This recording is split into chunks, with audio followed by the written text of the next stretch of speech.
All right, today we're tackling a huge question, one that comes from our source material, the Divine Standard.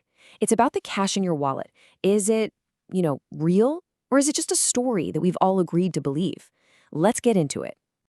No, really. If you've got a dollar bill handy, pull it out and look at it. It's just a piece of paper with some ink on it, right? So what in the world makes it worth anything at all? It's such a simple question, but the answer is surprisingly deep, and it gets right to the heart of how our entire economy functions. So to answer that question, the source material we're looking at today argues something pretty bold. It says that all money throughout all of human history can be boiled down into just two very, very different categories. And if you understand these two types, you'll understand everything. And here they are, the two big ideas. On one side, you have money that gets its value from the physical world, from nature itself. On the other side, you have money that has value simply because a government says it does. This is the central conflict, the big idea we're going to explore. Okay, let's start with the first type, which our source dramatically calls God's money. Now, hold on, this isn't a religious thing, it's just a memorable way to describe money that comes from the earth. Money that has its own value, totally separate from what any government says. The more technical term for this is commodity money. Just think of things like gold, silver, or even salt way back in ancient times. These things were useful for more than just buying stuff, right? You could make jewelry out of gold or tools from silver. That real-world usefulness is what we call intrinsic value. Now, here's what's so interesting.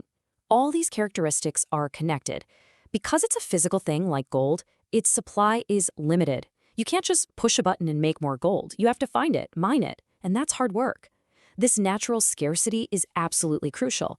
Its value is decided by what people are willing to trade for it, and that trust has been built up over literally thousands of years. Okay, so let's flip the coin and look at the other side. This is the kind of money that most of us are using every single day. The source material calls it government money, and, well, its value comes from a totally different place. The formal name for this is fiat currency. Fiat is actually a Latin word that means let it be done, or basically because I said so. So fiat money has value for one reason and one reason only. The government says it does, and we the people trust that they're right. It's not backed by a giant pile of gold in a vault somewhere. So the biggest difference is this. Unlike a piece of gold, the paper in a dollar bill has no value on its own, and its supply isn't limited by nature. A central bank can create more of it with a few keystrokes. Its entire worth hangs on our faith and trust in the government that issues it. And yeah, this is the system that pretty much the entire world runs on today. For most of history, these two kinds of money were actually linked together.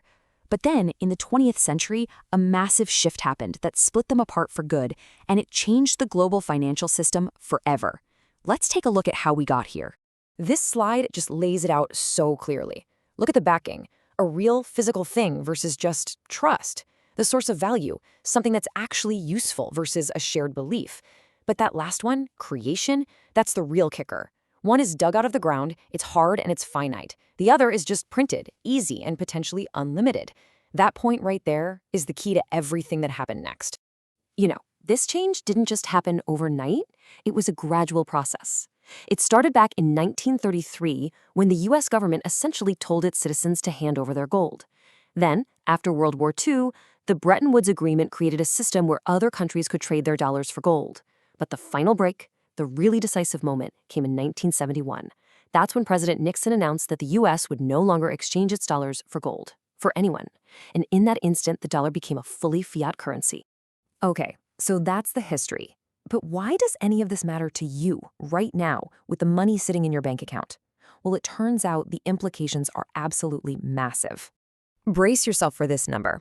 Since 1971, the year the dollar was officially untied from gold, its purchasing power has fallen by about 98%. Think about what that means. What you could buy for just $1 back then costs you about $50 today. This, of course, is what we call inflation, and it's a direct consequence of moving to a system where money can be created without limit. So what's the takeaway for your wallet? Well, in a fiat system, the money you work hard to save can lose its value over time. It completely changes the game for long-term planning.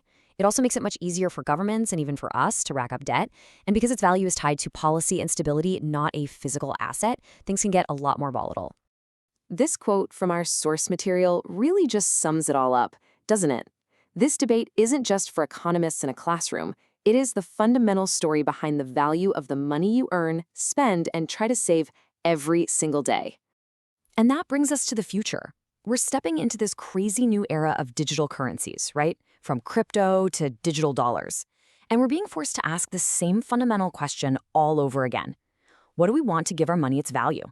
Will we look for something real and finite, or will we put our trust in a new kind of digital promise?